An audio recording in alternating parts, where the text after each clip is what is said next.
என்னாச்சு? என்ன அர்ஜுன், கூப்பிட்டியா? எங்க போன இவ்வளவு நேரம்? ஐயோ சாரி அர்ஜுன், எனக்கு போன் வந்தது, அதான் பேசிக்கிட்டு இருந்தேன். ஏதாவது வேணுமா? எனக்கு ஒரே தலைவலியா இருக்கு. மாத்திரை ஏதாவது இருக்கா? அதை போட்டா சரியாயிடும். இரு ஒரு நிமிஷம்.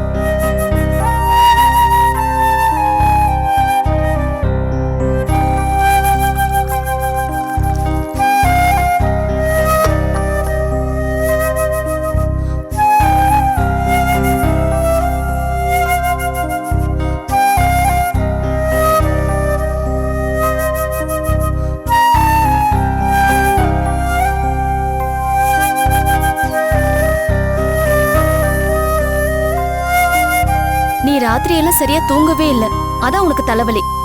இப்பெல்லாம் நீ ஏன் முன்ன மாதிரி தூங்க மாட்டேங்கிற? ரொம்ப பதட்டமா வேற இருக்க. சீக்கிரம் தூங்குனாலும் கேட்க மாட்டேங்கிற.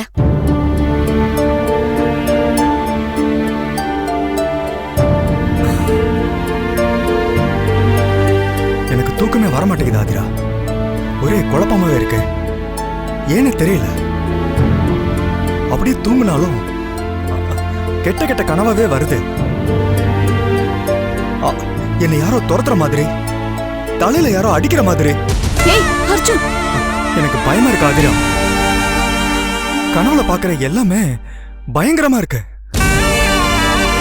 யாரோ யாரோ என்ன கொல்ல வராங்க. அப்புறம் ஏதோ பேய் மாதிரி வந்து என் கழுத்தை நெரிக்கிற மாதிரி. ஐயோ கடவுளே, என்ன அர்ஜுன் இது? நீ சொல்றது கேட்கறதுக்கு எனக்கு சங்கடமா இருக்கு. இல்ல ஆதிரா, போதும் அர்ஜுன், போதும். இதுக்கு மேல நீ சொல்ல வேண்டாம். அது கனவாவே இருந்தாலும் கேக்குற சக்தி எனக்கு இல்ல. கனவே பயங்கரமா இருக்கு. இது நிஜத்துல நடந்துட்டா என்ன பண்றது ஆதிரா? அர்ஜுன், உனக்கு அப்படியெல்லாம் எதுவும் நடக்காது அர்ஜுன். நீ சாமியை வேண்டிக்க, உனக்கு கெட்ட கனவே வராது.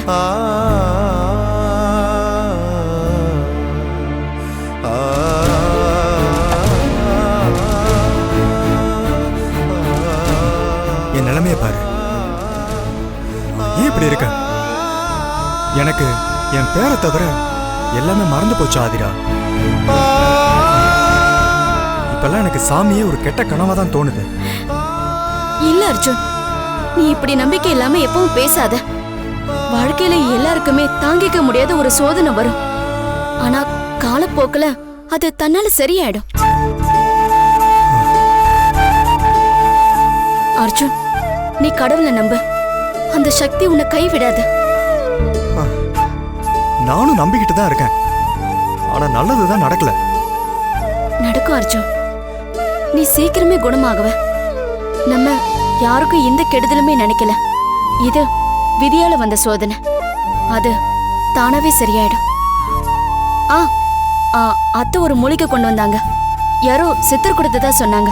அத நெத்தில பூசி தினமும் பூஜை பண்ணா பௌர்ணமிக்குள்ள ஒரு நல்ல மாற்றம் வரும்னு சொன்னாங்க.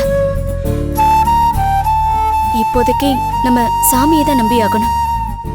நம்பு அர்ஜுன், எல்லாமே நல்லதே நடக்கும்.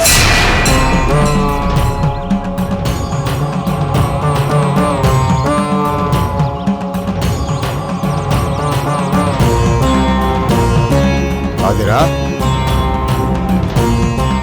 ஆதிரா, ஆதிரா, யாரோ உன்னை கூப்பிடுறாங்க.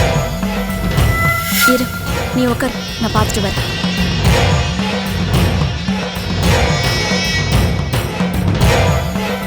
வாங்க ஜோசியர், உட்காரு. இல்ல பரவாயில்ல. நான் ஒரு முக்கியமான விஷயமா ஒன்னு பார்க்க வந்திருக்கேன். என்ன விஷயம்னு சொல்லுங்க. அர்ஜுனை குணப்படுத்தணும்னு சொல்லி உங்ககிட்ட ஒரு மை தந்திருப்பாங்களே, அது இப்ப எங்க இருக்கு? அது என்கிட்ட தான் இருக்கு. அதையும் கேக்குறீங்க? அந்த மைய கெட்ட எண்ணத்தோட தந்திருக்காங்க. அவங்க சொன்னபடி செஞ்சா அர்ஜுன் உயிருக்கே ஆபத்தாயிடும். அதை வீட்டில் வச்சிருக்காத, மைய என்கிட்ட கொடுத்துரு. அதை உடனே அழிக்கணும். சாமி, நீங்க சொல்றது எனக்கு எதுவும் புரியல. அர்ஜுன் குணமாகணும்னு மூலிகை மைய நெத்தில பூசி பூஜை பண்ணணும்னு அத்தை சொன்னாங்க. அது பொய். அது ஒரு கபட நாடகம். நெத்தில மை பூசி அர்ஜுனை பூஜை பண்ண சொன்னது அவனை குணப்படுத்த இல்லை, அவனை பலி கொடுக்க. சாமி, என்ன சொல்றீங்க? அந்த மைய கொடுத்தது அர்ஜுனோட அம்மா. சொந்த மகனையே யாராவது பலி கொடுக்கணும்னு நினைப்பாங்களா? இந்த விஷயம் அர்ஜுனோட அம்மாவுக்கே தெரியாது. அவங்களும் உன்ன மாதிரி தான் சூழ்ச்சிக்கு பலியாயிட்டாங்க. அந்த சூத்திரதாரி யார் தெரியுமா? ராஜராஜன்.